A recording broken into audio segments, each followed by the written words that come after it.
Partnerships are vital to our global outreach, enabling us to take the love and hope of Jesus Christ to those who need it most.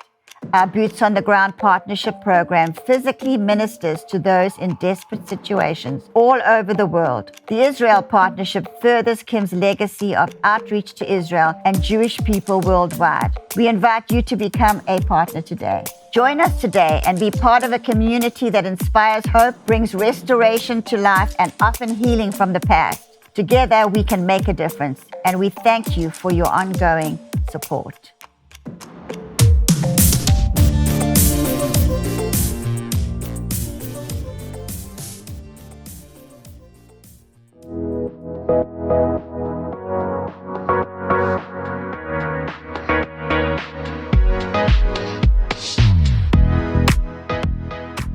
Welcome to Real Life, Real Faith, where we talk about real topics in a controversial way, if you'd say. And I am joined here with Pastor Fa and Christy, and we are going to jump into this topic, and it is, how do I find meaning in the mundane? So we're going to pass it off to Christy. So this is a question that I sort of have asked myself, I suppose, a number of times. You know, the life that I used to live before I had a kid and kind of started settling down a little, I guess. You know, I lived on tour. I accidentally ended up in this band that did really well. And so for 10 years, I was on the road. I was, you know, and it's pretty anti my personality. Like I'm a geek. I like to read. I like to have my little spot and do my things in a routinous sort of manner. But 10 years of being on the road will do something to you when you're constantly looking for some new sort of adventure. And then I went from being in this band to working directly for Kim, and that was just wild. I mean, my job was basically, I said to him, what is my job description? And he said, be available. There you go. I was like, okay, cool. So I told the story before, but I got to the point of having a go bag packed where all my stuff was just living in my, and I would rotate it depending on the season I was in of where I knew I would be going. So I had a Northern Hemisphere go bag packed and ready. And, you know, I never knew what was going to happen. I didn't know if that Wednesday would be the day I would be told, you're going to Israel now. You're going to teach a series. Don't know what on. You'll figure it out. I'll tell you when you get there. Or it would be wake up at 3 a.m. and suddenly come on the show to do something, or I want you to do this, or I want you to do that. And then the rest of the time, he was so happy for me to volunteer. So I was working at the Durban Jewish Center in South Africa and like running Holocaust tours and taking these kids around on tours, and nothing was ever really the same. You know, I was still attending church and serving in the church and playing drums in the band and sometimes doing sound, which was a bad time for everybody because I got very, very cranky. Or, you know, it was just, there was always something. And I felt like, when Kim was alive, I felt like every part of my life was radiating with purpose. I felt like when I was at the Holocaust Center taking these kids on tour, there was like this purpose that was radiating from me, and it just felt like constant, like no matter what, there was just a reason to what I was doing. And then, and I know I speak about it a lot, but it's because it really is a grief that I definitely don't think I've figured out how to get over it completely, but when you go from feeling this intense purpose all the time, and then you're suddenly pregnant with this awful pregnancy, have a baby, and baby brain is real, y'all. If you know, you know. That's all I'm going to say. If you know, you know. If you don't know, you'll never know, or, you know, you might find out one day again. If you're a woman, congratulations. But it's a real thing, man.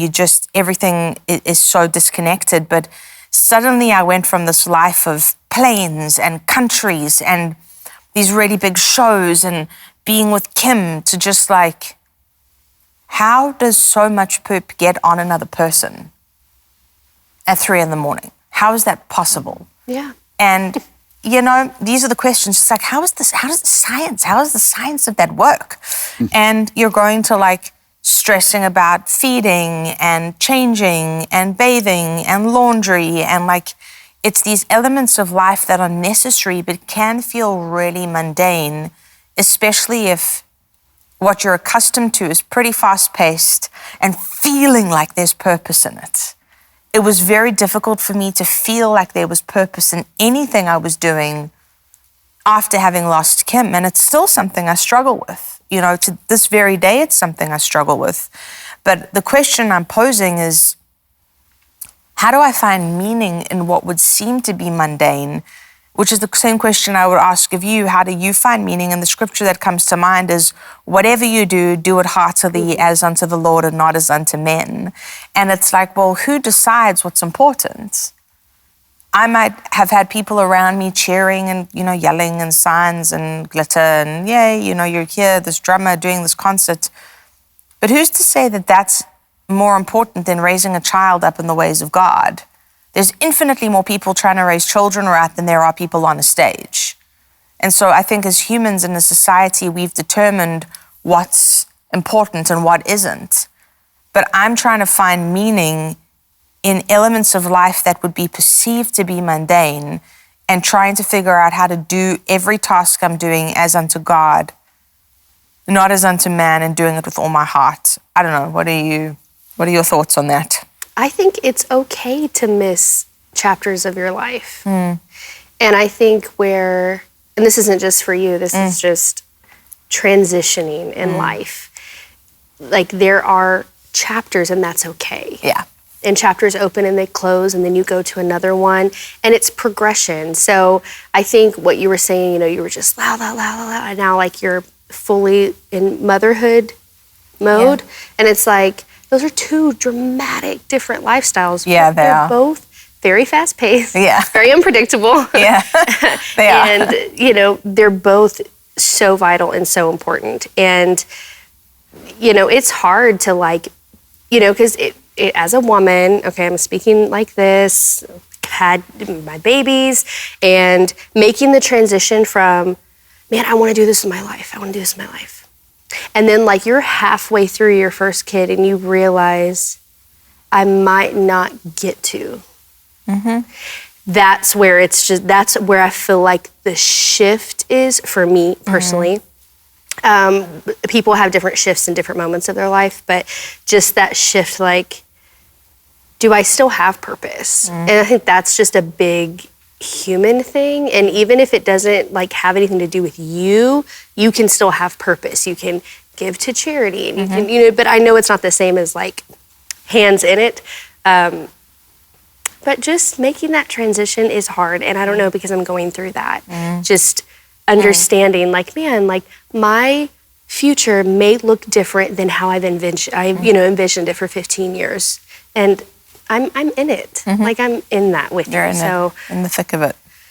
You have any wisdom? What do you think, Pastor? Well, I was thinking when you were just titling the message and began to share on it, just how Enoch walked with God and he was not. I mean, I feel like, not to discourage anybody, but we live a lot of our life in the mundane, yes, don't we? Yeah. I mean, we do you do. feel like proportionately it can be that way? And at least it seems that way sometimes. But I think, how many, okay, so that's the point there. And I think when you're in school and it's testing time, it's the teacher's looking around. She doesn't want a word. She just wants you to focus on what you're doing. It has to be absolutely quiet in the classroom. So that's our testing time. Things are so quiet. And let's remind ourselves, if you've ever had a life-threatening chronic illness, if you've ever been sick, then, and you get over it, you get through it, and then you remind yourself, okay, it might be kind of quiet today, but I'm breathing, I feel good, I am needing to give thanks for this moment, So, and also the little foxes spoil the vine. So I feel like the mundane is it's like the little foxes, idle minds a devil's workshop. So it is going back to the testing analogy. It's a test, and we all have to be tested in order to get to the next level. If you're going to be a fantastic pilot, you're going to have to be tested so that you can soar. So, and it's true spiritually. I don't know anyone that's not tested and won't be tested. So we have to prepare ourselves, I think, and realize that God is watching, like he watched that woman give her mite. God is watching all the time. And we remind ourselves of that. And then like Enoch, we're just taken away. Yeah, which sounds lovely. And you know, the other thing that I've thought about quite often is when you read through the scriptures, you know, I'm doing this I'm just about done with this 90-day Bible shred where you read the Bible in 90 days. So it's a fair amount of reading, but I enjoy it, whatever. You're kind of seeing the highlights. Like if you think about Elijah, he didn't actually speak messages from God that many times compared to how long he was on the earth. Right. Like, what did the prophets do the rest of the time? When your job is to hear the voice of God and communicate it to the people, most of what we're reading, all of what we're reading is kind of the highlights. So there's no way that even for them, there wasn't a mundane. Like, think about Ezekiel. To be assigned to this rebellious people who isn't interested in what he has to say anyway. I'm going to make you lay on your one side for 390 days to That's be a crazy. sign. What did he do? I think about this. Tied up on your side, just lying there. And the best part for me is his only protest was, I don't want to have to cook my food over human dung. What? Like that was his only protest. Not like, listen, man, one side, 390 days, couldn't we do this for like 39 minutes and just be like, hey, you know, let's let each minute represent a year. You know, could we do it for 390 seconds maybe? His only complaint was, you're making me defile myself by cooking my food over human excrement. And God was like, okay, you can do it over cow excrement. And Ezekiel was like, thank you. I did have that thought too, that like God is saying to us, this is my time with you. Yeah. Which you just brought out with all that. That's so true. Because I think we look at it and think these prophets live these crazy, exciting lives. And it's like, well, not really. I think the vast majority of it was the mundane, but they were clearly faithful in the mundane and clearly just kind of put their heads down and did what they needed to do. Even with Paul, man, he was a tent maker. You know, he wasn't just always up there preaching. And even the preaching sometimes resulted in him being stoned, or not like in the fun way, just like, you know, actual stones being thrown at his head. You know, it's not all glamour and glory and excitement. Like even Jesus, what was he doing for the first 30 years? He was learning to be a carpenter. Like that wouldn't have looked particularly exciting, I don't think, to everybody else around. But clearly, every single one of these people that we look up to, they just kind of got on with it. And I think they did manage to find meaning in the mundane by understanding that this life is a marathon, not a sprint, and learning to do each thing day to day as unto God. And that's just, you know, my 2 cents on it at least. And encouraging everybody out there, if you feel like you're stuck in the mud or stuck in the mundane, like Pastor Fa said, a lot of our lives is that. A lot of it is routine and just kind of doing the same thing over and over again, but you're not alone. You're not the only one. And if you do need encouragement or prayer or support, strongly encourage you to email realliferealfaith@houseofdestiny.org. We care about you and we want to pray with you, so we want to encourage you to go ahead and do that. And we are about to go into a moment of worship.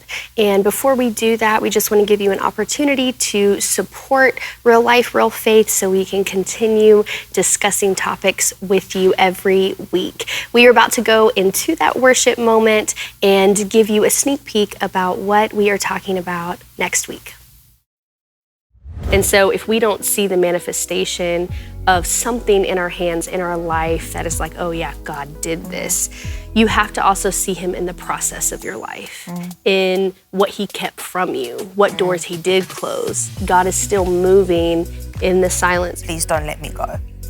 And that is what I have prayed so many times, countless times. Please don't let me go. When it feels like I've let go, please don't let me go. When it feels like I'm actually wishing I would drown, please don't let me go. And he has been faithful to keep me, even in the times when I kind of wish that he wouldn't.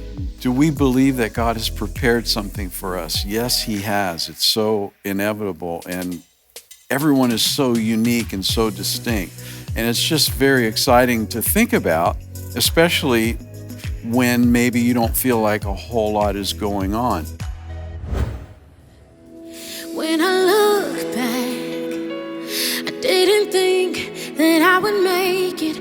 I was sinking, and the shame came like a wave.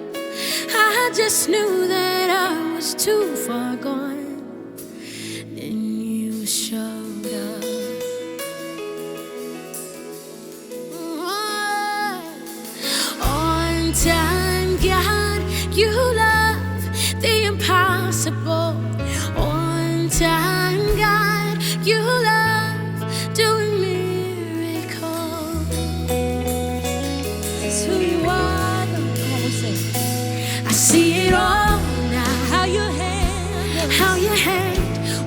always working, even in doubt. You were faithful, never failed. And even when I thought the darkness won, that's when you showed up. You showed up, Lord. You were on time, God.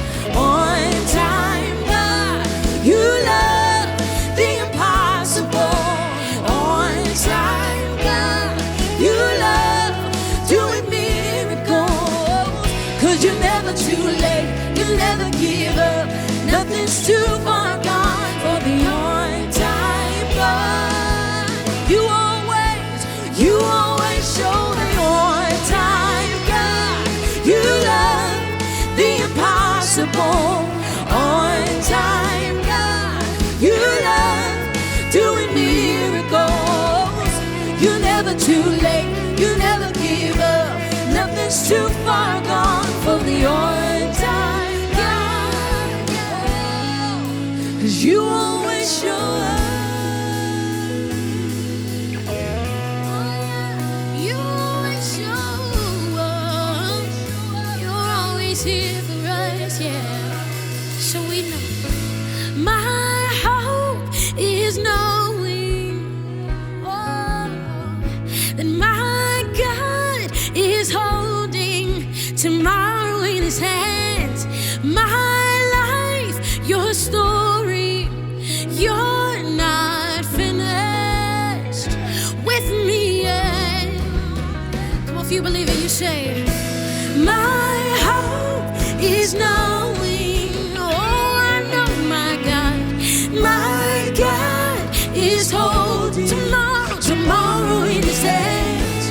My life, your story, you're not finished with me yet. You're not finished with me. You're not finished with me yet. No, you're not finished with me yet. So listen, keep watching, keep waiting, yes. Keep hoping, keep praying, the one who holds it all. Keep watching, keep waiting on the Lord. Keep hoping, keep praying. Oh, we're gonna keep watching, keep waiting. Look to the hills where my help comes from. Keep hoping, keep waiting. Don't you give up now. Keep watching, keep waiting. You better keep on hoping, keep waiting. So don't you give up now. Keep watching, keep waiting. Look to the hills where my help comes from. Keep hoping, keep praying. Oh, we're gonna keep on watching, keep waiting. Don't you give up now. Keep hoping, keep praying that you're not finished with me yet. You're not finished with me yet. You're not finished with me yet. You're not finished with me yet. You're not finished with me yet. There's so much more. You're not finished with me yet. 'Cause you are an on-time God. You love the impossible. On-time God. You love doing miracles. 'Cause you're never too late. You never give up. Nothing's too far gone for the on-time God. You always show up.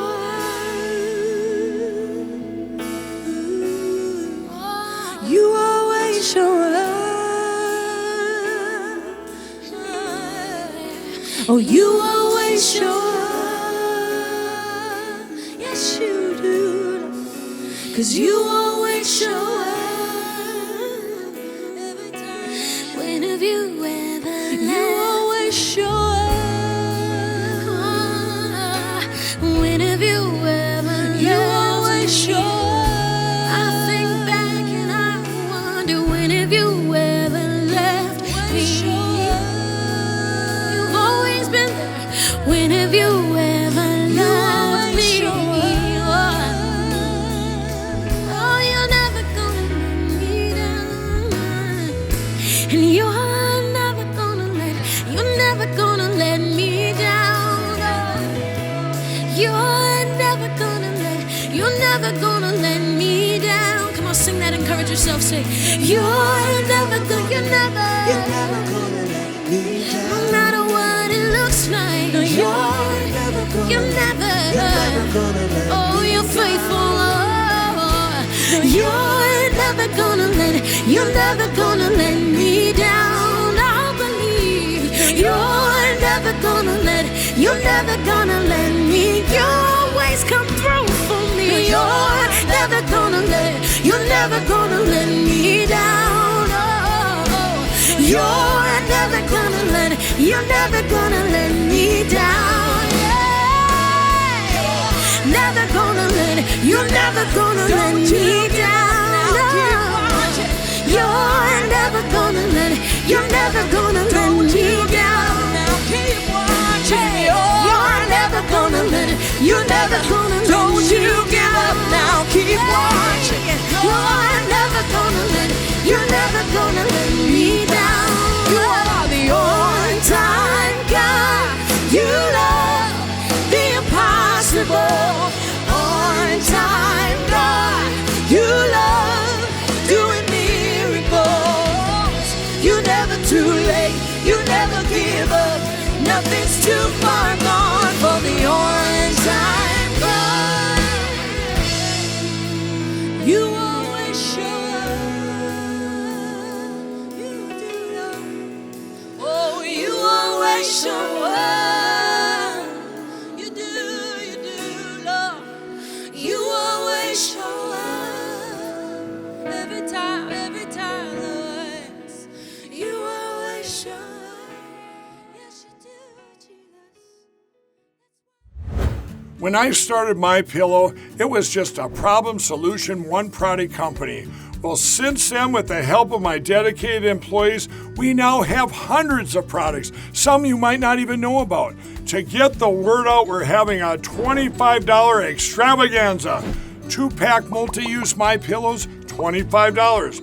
MyPillow sandals, $25. And for the first time ever, our 6-pack towel sets, you guessed it, just $25. Our brand new 4-pack dish towels, $25. And I've never done this before. Premium MyPillows with all new Giza fabric, any size, any loft level, even king size for only $25. And there's so much more. So go to MyPillow.com or call the number on your screen. Use your promo code for our $25 extravaganza. Order $75 and over. Your entire order ships absolutely free.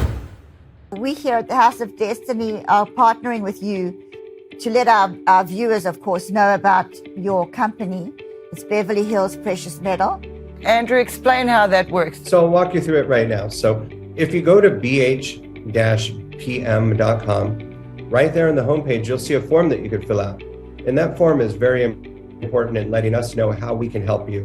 So you just put in your first name, last name, email address, phone number. There's a section that says, how did you hear about us? And in there, put Kim Clement. And then there's a portion where you could write a couple of notes down on the bottom. Usually within about 24 to 48 hours, we'll contact you by phone call, and then we'll go over everything with you. This isn't a high pressure deal. We always recommend that if you feel uncomfortable, take a step back, pray about it. You will gain the answers that you need by doing that, and come back to us when you're comfortable.